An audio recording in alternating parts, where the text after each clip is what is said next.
Hello दोस्तों, नमस्कार। मेरे इस यूट्यूब चैनल में आपका बहुत बहुत स्वागत है। तो आज हम बात करेंगे सोनाटा सॉफ्टवेयर के बारे में। तो अभी आप लोग देख सकते हैं, अपने आ गए हैं सोनाटा सॉफ्टवेयर के चार्ट के ऊपर।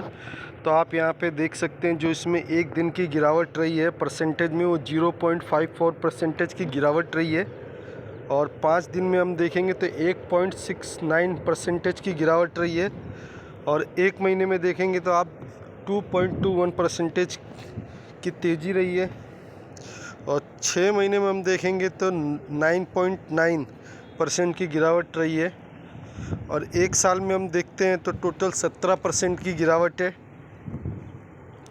और 5 साल में हम देखते हैं तो आप देख सकते हैं 289.25% की तेज़ी है, जिसको रुपए में हम गिनेंगे तो 376 रुपया 26 पैसे की तेज़ी है। तो मैं इसीलिए बोलता हूँ, कोई भी अच्छी कंपनी हो, कम से कम उसे 5 साल देना पड़ेगा उसकी तेज़ी आने के लिए।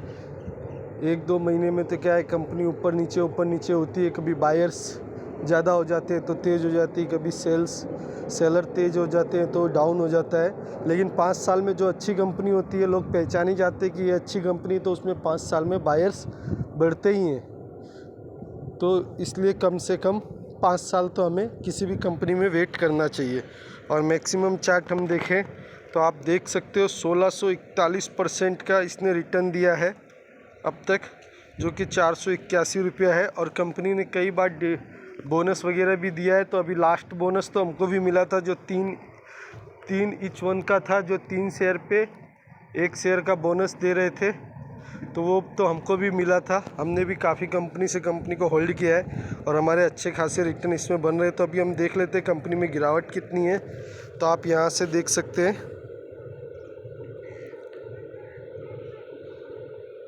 कंपनी में लगभग जो है 27% की गिरावट है। आप यहाँ पे देख सकते हैं, यहाँ पे देखिए, कंपनी में जो है अभी 27% की गिरावट चल रही है। तो अच्छी कंपनी है। और अभी हो सकता है प्रॉफिट बुकिंग की वजह से गिरावट आई होगी। तो यहाँ पे भी आप देख सकते हैं कंपनी का हाई जो है 704 रुपये का, लो जो है 457 रुपये का। और कंपनी जो है अभी 511 रुपये पे ट्रेड कर रही है। तो एक बार हम इसको निफ्टी 50 से कंपेयर कर लेंगे। तो यहाँ पे अब आप लोग देख सकते हैं, जो रेड वाला बिंदु है वो निफ्टी 50 का है और जो ब्लू वाला है वो सोनाटा सॉफ्टवेयर का है। तो हम डायरेक्ट मैक्सिमम में देख लेंगे। तो आप देख सकते हो निफ्टी 50 ने जो है 1240% का रिटर्न दिया है, वहीं सोनाटा सॉफ्टवेयर ने 1356% का रिटर्न दिया है। तो आप यहाँ पे देख सकते हैं, पहले जो इसके रिटर्न निफ्टी 50 की अपेक्षा इतने अच्छे नहीं थे, लेकिन अभी ये निफ्टी 50 से भी अच्छा रिटर्न दे रहे हैं।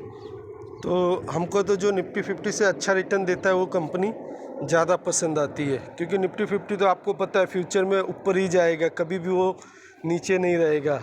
आएगा कुछ समय के लिए, लेकिन वो 15 दिन 1 महीने में कवर कर लेता है। जैसे कि कोरोना टाइम में आपने देखा था निफ्टी 50 कैसे डाउन आया था, लेकिन कुछ ही 6 महीने के अंदर अंदर उसने कवर नहीं किया, सारे रिकॉर्ड भी तोड़ दिए। तो हम हमेशा ऐसी कंपनी ढूंढते हैं जो निफ्टी 50 से ज़्यादा रिटर्न देती हो। तो अभी हम एक बार इसकी एनएससी की साइड पे आ जाएंगे। तो यहाँ पे देख सकते हैं आज के दिन जो इसमें डिलीवरी उठाई गई है, 94% की डिलीवरी उठाई गई है, हाई डिलीवरी उठाई गई है। इसका मतलब इसके अंदर अभी इतनी हाई डिलीवरी उठाई जा रही है, मतलब भविष्य में भी इसमें कोई अच्छी न्यूज़ आ सकती है, ऐसी हम आशा कर सकते हैं। क्योंकि 94% की डिलीवरी उठाना कोई मामूली बात नहीं है। आप देख सकते हैं 7,86,503 शेयर में से 7,42,093, ठीक है,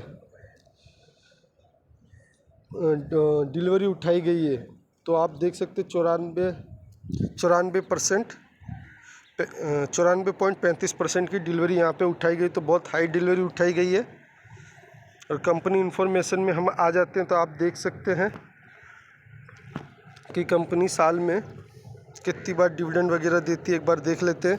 तो 2020 में 4 रुपये का डिविडेंड दिया था, 2021 में 10 रुपये का दिया था, 2021 में फिर 8 रुपये का डिविडेंड दिया था, और 2022 में जो है 13 रुपये का डिविडेंड दिया, और बोनस भी दिया था 1:3 का, मतलब 3 शेयर पे 1 शेयर का डिविडेंड भी दिया था। और अभी जो है ₹7 का डिविडेंड और दे रही है कंपनी, जिसकी रिकॉर्ड डेट है 31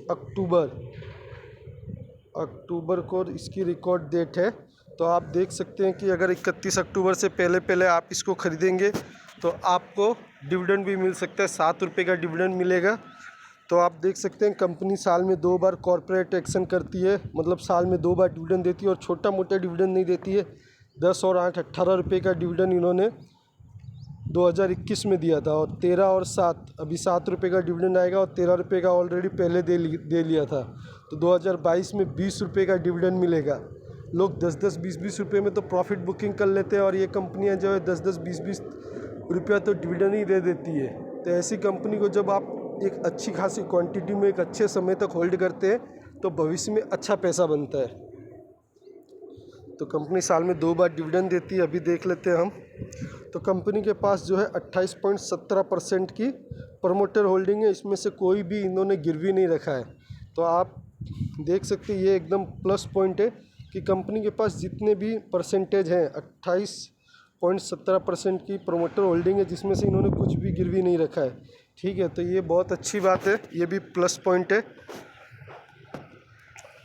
तो अभी हम देख लेते हैं कंपनी किस सेक्टर में काम करती है, किस इंडस्ट्रियल में काम करती है। तो आप यहाँ पे देख सकते हैं इंडस्ट्री कंप्यूटर सॉफ्टवेयर कंसल्टेंटिंग में कंपनी काम करती है। ठीक है, कंपनी सॉफ्टवेयर कंसल्टिंग में। ठीक है, तो कंपनी जो है आईटी सेक्टर में काम कर रही है, बहुत ही अच्छी बात है। तो एक बार हम कंपनी की बैलेंस शीट भी देख लेते हैं। तो अभी आप देख सकते हैं हम सोनाटा सॉफ्टवेयर की बैलेंस शीट के ऊपर आ चुके हैं। तो आप यहाँ पे देख सकते हैं कंपनी का जो है रिज़र्व एंड सरप्लस।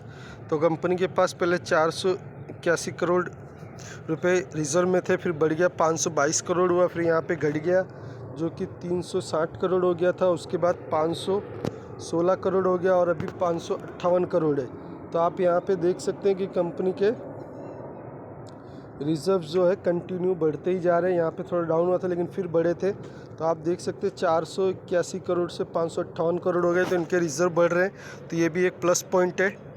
और कंपनी के ऊपर लॉन्ग टर्म बोरोविंग आप देख सकते हैं, लॉन्ग टर्म बोरोविंग जो है एकदम जीरो है, कोई भी कर्जा नहीं है इनके ऊपर। और शॉर्ट टर्म बोरोविंग भी आप देख सकते हैं कि कंपनी के ऊपर कोई भी कर्जा नहीं है। तो ये एक अच्छी बात है कि कंपनी के ऊपर कोई भी कर्जा नहीं है और कंपनी के रिजर्व एंड सरप्लस बढ़ रहे हैं। तो एक बार हम कंपनी का प्रॉफिट एंड लॉस स्टेटमेंट देख लेते हैं। तो अभी आप देख सकते हैं हम सोनाटा सॉफ्टवेयर की स्क्रीनर पे आ चुके हैं। तो आप यहाँ पे देख सकते हैं कंपनी का जो मार्केट कैप है 7,151 करोड़ का है। तो ये थोड़ी एक छोटी कंपनी है लेकिन कोई बात नहीं, प्रॉफिट तो अच्छा देती है। तो अभी हम देख लेते हैं कंपनी जो है आईटी सॉफ्टवेयर सेक्टर में काम करती है। तो अभी जो कंपनी है अपने सेक्टर में जो है 8वें नंबर पे लीड कर रही है, सबसे नीचे लीड कर रही है, भविष्य में ऊपर भी जा सकती है। तो आप यहाँ पे देख सकते हैं कंपनी के जो सेल्स है, क्वार्टरली सेल्स है जो वो कैसे बढ़ रहे हैं। 703 करोड़ का सेल्स था जो बढ़ करके हो गया है 1496 करोड़ का सेल्स हो गया। तो आप यहाँ पे देख सकते हैं कि सेल्स कैसे 700 से 1400 करोड़ के हो चुके हैं, 1400 क्या 1500 करोड़ के हो चुके हैं। तो ये क्वार्टरली इनका जो है ग्रोथ दिख रहा है। सेल्स कोई भी बिज़नेस में सबसे ज़रूरी होता है, सबसे ज़रूरी होता है और सबसे पहला काम होता है कि उसके सेल्स बढ़ते रहने चाहिए।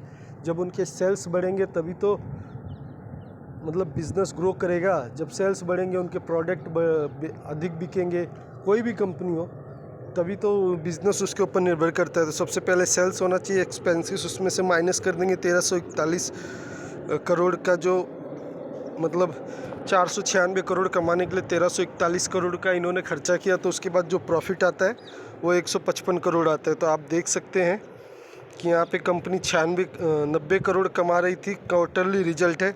उसके बाद आप देख सकते हैं कि लास्ट में इन्होंने 155 करोड़ किया था। तो आप देख सकते हैं 90 करोड़ से 155 करोड़ तक पहुँच रही है। तो कोई मामूली बात नहीं है, कंपनी अच्छा प्रॉफिट कर रही है, ग्रोथ तो है क्वार्टर एंड क्वार्टर में। तो आप इस डायरेक्ट यहाँ पे देख लीजिए, क्वार्टरली रिजल्ट में हम नेट प्रॉफिट देख लेते हैं। तो आप देखिए नेट प्रॉफिट पहले 72 करोड़ था, फिर बढ़ गया 76 करोड़, 62 करोड़, 50, 57, 54, 83, 87, 91, 98, 101, 108 और आप लास्ट में देख सकते हैं 113 करोड़। तो आप देख सकते हैं 72 करोड़ से 113 करोड़ तक कंपनी पहुंची है। तो ये कोई मामूली बात नहीं है। क्वार्टरली रिजल्ट में इनका इतना ग्रोथ है, तो जब कंपनी का प्रॉफिट ऊपर की तरफ जा रहा है तो इसका शेयर चार्ट ऊपर की तरफ क्यों नहीं जाएगा, पक्का जाएगा। कंपनी का बिज़नेस अच्छा है, कंपनी का बिज़नेस बढ़ रहा है, तो कंपनी का चार्ट भी ऊपर जाएगा। इसलिए तो हम ऐसी कंपनी में होल्डिंग बना के रखते हैं। तो इसी तरह से हम क्वार्टरली रिजल्ट भी देख लेंगे। तो आप देख सकते हैं क्वार्टरली रिजल्ट में भी आप डायरेक्ट नेट क्वार्टरली नहीं सॉरी ईयरली रिजल्ट देख लेते हैं। ईयरली रिजल्ट पहले हमने जो देखा वो क्वार्टरली रिजल्ट था, अभी हम ईयरली रिजल्ट देख लेते हैं। तो हम देख लेंगे कंपनी कब से इसका डाटा हमारे पास है। तो मार्च 2011 से है। तो देख लेते हैं 2011 में कंपनी जो है 96 करोड़ कमाती थी, फिर कंपनी लॉस में चली गई 15 करोड़ के, फिर 28 करोड़ के। 2 साल कंपनी को लॉस हुआ, उसके बाद फिर कंपनी ने प्रॉफिट किया 78 करोड़ का, फिर 133 करोड़ का, फिर बढ़ गया 159 करोड़ का, फिर 157 करोड़, फिर बढ़ गया 192 करोड़, फिर बढ़ गया 249 करोड़, फिर बढ़ गया 277 करोड़, फिर हल्का सा डाउन हुआ 244 करोड़ का, और उसके बाद देख सकते हैं आप 276 करोड़ और 419 करोड़। तो आप देखिए कंपनी ने पहले जो 2011 में 96 करोड़ का प्रॉफिट किया, तो उसके बाद कंपनी माइनस में चली गई थी, लॉस में चली गई थी कंपनी, और वहाँ से कंपनी जो है अभी 419 करोड़ तक गई है। तो आप देख सकते हैं कि कंपनी ने कैसे अपने आप को संभाला और अपने आप को अपना प्रॉफिट भी बढ़ाते चली गई। तो इसका शेयर चार्ट पक्का ऊपर जाएगा। कंपनी तो हमें अच्छी लग रही है। और प्रमोटर होल्डिंग हम एक बार देख लेते हैं। तो अभी हम प्रमोटर होल्डिंग में आ जाएंगे। तो आप यहाँ पे देख सकते हैं, सॉरी, तो अभी आप देख सकते हैं प्रमोटर होल्डिंग के ऊपर हम लोग आ गए हैं। तो प्रमोटर के पास जो है 28.17% की होल्डिंग है। FIS के पास 12.96% की होल्डिंग है। DIS के पास 13.98% की होल्डिंग है, और जो है पब्लिक के पास 43.69% की होल्डिंग है, और अदर्स के पास 1.17 की है। ठीक है, तो प्रमोटर होल्डिंग भी कंपनी के पास ठीक ठाक है, कोई ख़राब नहीं है। तो अभी हम देख लेते हैं इसमें अच्छी बात क्या क्या है। तो हमने सबसे पहले इसका चार्ट देखा, जो कि इसका चार्ट ग्रीन में है, ऊपर की तरफ है, पॉजिटिव रिटर्न दे रहा है। अभी उसी चार्ट में 26% की गिरावट है, तो हम इसको बाय कर सकते हैं। ये भी एक अच्छी पॉइंट है, क्योंकि कोई भी अच्छी कंपनी में 15 से 20% की गिरावट आती है, तब हमें उसे बाय करना चाहिए। आप भी बताइए मेरे को, आप ही एक बार सोचिए, जो कंपनी के रिजर्व बढ़ रहे हैं, जो कंपनी डेट फ्री है, जो कंपनी के प्रॉफिट बढ़ रहे हैं, सेल्स बढ़ रहे हैं, वैसी कंपनी में कितनी गिरावट आ सकती है? ज़्यादा से ज़्यादा मैं बोलता हूँ 20 से 25% गिरावट आ सकती है। बहुत मान लिया तो 30% गिरावट आएगी, उसके बाद कंपनी ऊपर की तरफ ही जाती है। ठीक है, और ये भी गिरावट क्यों आती है? प्रॉफिट बुकिंग की वजह से, और कोई रीज़न नहीं होता। तो आप ही बताइए कैसे होगा। तो 26% की जो गिरावट है, ये सबसे बाय करने का सबसे अच्छा मौका है। अगर आप चाहे तो 2-4% का वेट कर सकते हैं, लेकिन वहाँ से अगर कंपनी भाग जाए तो कुछ कह नहीं सकते। तो आप चाहे तो बाय करके चल सकते हैं। उसके बाद ये निफ्टी 50 से अच्छा रिटर्न दे रही है। आपने देखा निफ्टी 50 से अच्छा रिटर्न दे रही है। जो कंपनी निफ्टी 50 से अच्छा रिटर्न दे रही है, वैसी कंपनी मिलेगी कहाँ आपको? तो कंपनी निफ्टी 50 से भी अच्छा रिटर्न दे रही है। उसके बाद इनके रिजर्व एंड सरप्लस भी बढ़ रहे हैं, डेट फ्री कंपनी है। ठीक है, और इनके सेल्स भी बढ़ रहे हैं, प्रॉफिट आ ही रहा है। तो और प्रोमोटर होल्डिंग भी ठीक ठाक है, 28% है, ठीक ठाक है, बहुत ख़राब भी नहीं है, बहुत अच्छी भी नहीं है, 28% है। आप देख सकते हैं इन्फोसिस जैसी बड़ी कंपनी में तो सिर्फ 13% की प्रोमोटर होल्डिंग है, फिर भी लोग उस पर ट्रस्ट करते हैं, क्योंकि कंपनी प्रॉफिटेबल है, अच्छा कमाती है। तो आप देख सकते हैं कंपनी में जो है 8 पॉजिटिव पॉइंट है, तो इस वजह से कंपनी को बाय करके चल सकते हैं। अगर आपको ये शेयर बाय करना हो तो आप अपनी रिसर्च कर लीजिएगा। मैंने इसको एजुकेशन पर्पज़ से बनाया है। मेरा वीडियो अच्छा लगे तो आप मेरे चैनल को लाइक, सब्सक्राइब और शेयर कर सकते हैं। और मैं बता दूं कि 7 रुपये का जो डिविडेंड मिल रहा है वो 31 अक्टूबर को मिलेगा। तो आप अगर इसको डिविडेंड के लिए लेना चाहते हैं तो आप 31 अक्टूबर से पहले बाय कर लीजिएगा। अगर आप 31 अक्टूबर को भी बाय करेंगे तो आपको डिविडेंड नहीं मिलेगा। तो आप 30 तारीख तक बाय कर सकते हैं इसको, पर हमें डिविडेंड के पीछे नहीं भागना होता है। कंपनी अच्छी हो तो उसकी ग्रोथ के पीछे भागना होता है। और ये कंपनी जो है हमारे पास इसकी जो है 108 क्वांटिटी है, जो कि हमने 319 रुपये में बाय किया था और अभी कंपनी का 511 रुपया चल रहा है। तो हम तो लगभग 200 रुपये के प्रॉफिट में हैं, अच्छे खासे प्रॉफिट में है। और 7 रुपये का डिविडेंड है तो हमको 156 रुपया मिल जाएगा एक शेयर पे, 7 रुपया। उस हिसाब से 756 रुपया हमको डिविडेंड मिल जाएगा। तो डिविडेंड के पीछे तो हम नहीं भागते, हम कंपनी अच्छी खासी ढूंढते हैं तो उसमें इन्वेस्टमेंट करते हैं। तो चलो, ये था मेरा आज का वीडियो। अगर मेरा वीडियो अच्छा लगा है तो चैनल को ज़रूर सब्सक्राइब करें। मिलेंगे नेक्स्ट वीडियो में। Bye bye.